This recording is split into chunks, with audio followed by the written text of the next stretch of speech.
Junior NTR. Junior NTR విషయానికి వస్తే తాత పోలికలతో పాటు అదే పేరుతో ఉన్నారు కాబట్టి ఆల్రెడీ టీడీపీ స్థానం అనేది మన అందరికీ తెలుసు. ఇప్పుడు ఒక రకమైన మధ్యమ స్థానం అని చెప్పొచ్చు. ఎలా ఉంటుందో తెలియదు అన్న, ఆ ఫ్యూచర్ ఎలా ఉంటుందో తెలియదు అని చాలా మంది ఆ క్వశ్చన్ మార్క్తో ఉన్నారు. సో జూనియర్ ఎన్టీఆర్ జాతకం ఎలా ఉండబోతుంది, అటు రాజకీయ పరంగా ఇటు తను ఎంచుకున్న సినీ ఇండస్ట్రీ పరంగా ఆయన జాతకం ఏ విధంగా ఉంది? తప్పకుండా అండి. ఎందుకంటే ఇతను జూనియర్ అంటే చిన్నవాడు. ఇతను వచ్చేసి వాళ్ళ యొక్క తండ్రి అనుగ్రహము, వాళ్ళ తాత అనుగ్రహము, దీన్ని మనం పితృశాపానికి బదులు పితృ యొక్క యోగము, ఏమిటి యోగం, పితృయోగం, అలాగే మాతృయోగం, అలాగే పితామహ యోగం అంటే వాళ్ళ తండ్రి గారి యొక్క పితృయోగం అంటే వాళ్ళ నాన్నగారి యొక్క అనుగ్రహం, మాతృయోగం అంటే తల్లి గారి యొక్క అనుగ్రహం, అలాగే పితామహ అంటే వాళ్ళ తాతగారి యొక్క యోగం. అయితే ఈ అబ్బాయికి ఈ ముగ్గురి యొక్క సంపూర్ణ అనుగ్రహం. పుట్టుకతోనే జీన్స్ అంటే జన్మించినటువంటి సమయాన్ని బట్టి జీన్స్ అంటే నటనా పరంగా తీసుకుంటే ఎన్టీఆర్ కంటే, సీనియర్ ఎన్టీఆర్ కంటే మించిన అటువంటి యాక్టింగ్ చేయలేడు, అది మాత్రం వాస్తవం. ఎందుకంటే యాక్టర్ పర్వాలేదు, ఇప్పుడున్న వాళ్ళల్లో చాలా మంచి బెటర్ యాక్టర్ అనమాట. కానీ వాళ్ళ తాతగారికి మించిన యాక్టర్ అయితే కాదు. కానీ మాటల చాతుర్యంలోనూ, వశీకరణ అంటే అందరినీ ఆకర్షించడంలోనూ వాళ్ళ తాతగారి కంటే మించిన వాడే. ఎవరిని ఎక్కడ ఎలా వాళ్ళని ట్రీట్ చేయాలి, ఎవరిని ఎక్కడ ఎలా మాట్లాడాలి, ఎక్కడ తగ్గాలి, ఎక్కడ నెగ్గాలి అనే ప్రతి దాంట్లోనూ మల్టీ టాలెంట్ కలిగినటువంటి వ్యక్తి. అయితే మంచి జ్ఞానం కలిగిన వాడు. ఒక మాటలో చెప్పాలంటే వాళ్ళ తాతగారు సినిమా ఇండస్ట్రీలో తనకంటే మించిన వాడు ముందు లేడు, ఇంకా రాడు సీనియర్ ఎన్టీఆర్కి మించి. ఎందుకంటే ఆ నటన వేరన్నమాట. అయితే రాజకీయ పరంగా వచ్చేటప్పటికి కూడా వాళ్ళ తాతగారు సమ్మోహన శక్తి కలిగినటువంటి వాడు, అంటే ప్రజలందరినీ కూడా ఆకర్షించినటువంటి వాడు. అయితే అంతకంటే మించిన వాడు జూనియర్. ఆయన తెలుగు రాష్ట్రానికే పరిమితమయ్యాడు. ఈ అబ్బాయి ప్రపంచానికే శాసించే స్థాయికి, ఒక మాటలో చెప్పాలంటే ఇండియన్ సూపర్ స్టార్ అయితే మామూలుగా ఇప్పుడు రజనీకాంత్ ఉన్నాడు, రజనీకాంత్ వచ్చిపోయి ఇండియన్ సూపర్ స్టార్ లోనే ఉన్నాడు. అయితే తనకు కూడా కొన్ని విషయాలలో అంత టాలెంట్ లేదు, ఒక స్టైలిష్ లో మాత్రమే అతను మంచి టాలెంటెడ్.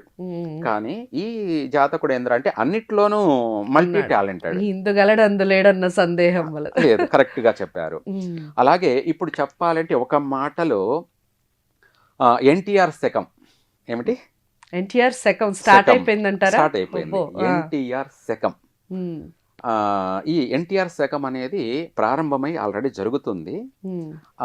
ఇతను మన యొక్క భారతదేశానికి చెప్పాలంటే భావి భారత ప్రధాని కాబోతున్నాడు. అంటే నెక్స్టే కాదు, టైం పడుతుంది. కానీ ఎప్పటికైనా సరే ఇతను భావి భారత ప్రధాని చక్రవర్తి, ఒక రాష్ట్రానికే కాకుండా భారతదేశానికే చక్రవర్తి భవిష్యత్తులో. అయితే భవిష్యత్తులో ఎప్పుడో జరగబోయే దాని గురించి ఇప్పుడే ఎందుకు అంటే ప్రతిదీ అవసరమే. అలాగే దానికి నిన్న కర్ణాటకలో జరిగినటువంటి పునీత్ రాజ్ కుమార్ తన యొక్క ప్రథమ వర్ధంతికి సంబంధించి ఆహ్వానించడం, అక్కడ రజనీకాంత్ అలాగే ఎన్టీఆర్ ఇద్దరి మాటల్లో తేడా కనిపిస్తుంది. ఆయన కన్నడ రాష్ట్రానికి సంబంధించి జన్మించిన వాడైనా ఆ కన్నడలో మాట్లాడడంలోనే పర్ఫెక్ట్ లేదు. ఎవరు? రజనీకాంత్. ఈ అబ్బాయి కన్నడను అవలీలగా అద్భుతంగా మాట్లాడగలిగాడు.